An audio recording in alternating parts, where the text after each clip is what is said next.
as the person, not just the foreign minister, longest associated with the Quad. This is not a talk shop, but a platform that generates practical outcomes. While I have given specific examples, it is important that we all connect the dots. There is a strong interactive dynamic between the Quad and our respective bilateral and even trilateral relationships. My Quad colleagues to thank Minister Kamikawa Yoko for hosting us today, also in sharing our readout on the meeting and the progress of the Quad. Allow me to make 5 points. First, as the person, not just the foreign minister, longest associated with the Quad, the real satisfaction I have is to see how deeply and systemically it has now got embedded in our foreign policies. Certainly, meetings such as the one we have just concluded are hugely helpful in giving direction. But the fact is that different agencies of our government and stakeholders beyond them, and this keeps expanding, now regularly interact with each other to take it forward.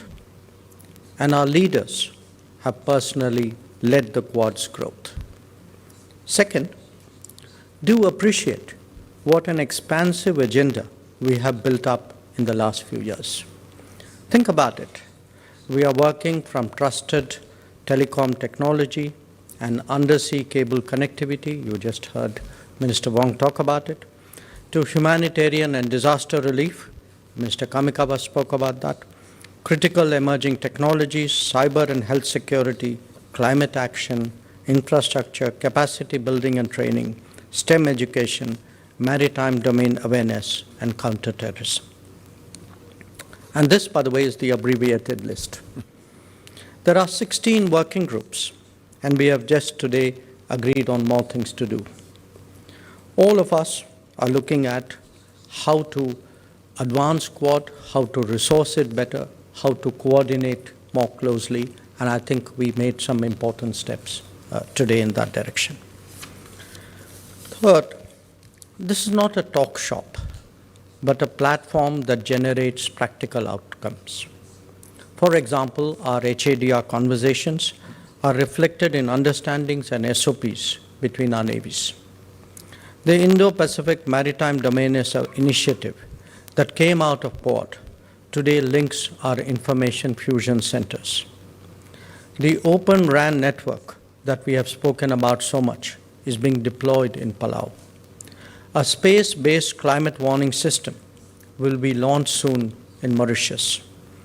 Off-grid solar projects are actually happening in Indo-Pacific Islands. During COVID, we cooperated to deliver vaccines to countries in this region. And the first cohort of Quad STEM fellowships is passing out, and the second one will also cover the ASEAN. Fourth, while I have given specific examples, it is important that we all connect the dots. The overall messaging is that our 4 countries, all democratic polities, pluralistic societies, and market economies, are working together for a free and open Indo-Pacific, for a rules-based order, and for global good. That, by itself, is a powerful stabilizing factor in an uncertain and volatile world. And fifth, there is a strong interactive dynamic between the Quad and our respective bilateral and even trilateral relationships. Progress on one front strengthens the other and thereby enhances the value of the Quad.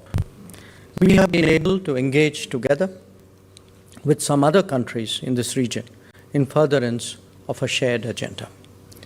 So, ladies and gentlemen, friends from the media, these are challenging times. Whether it is stability and security or progress and prosperity, good things don't happen by themselves. They need trusted partners. They need international cooperation.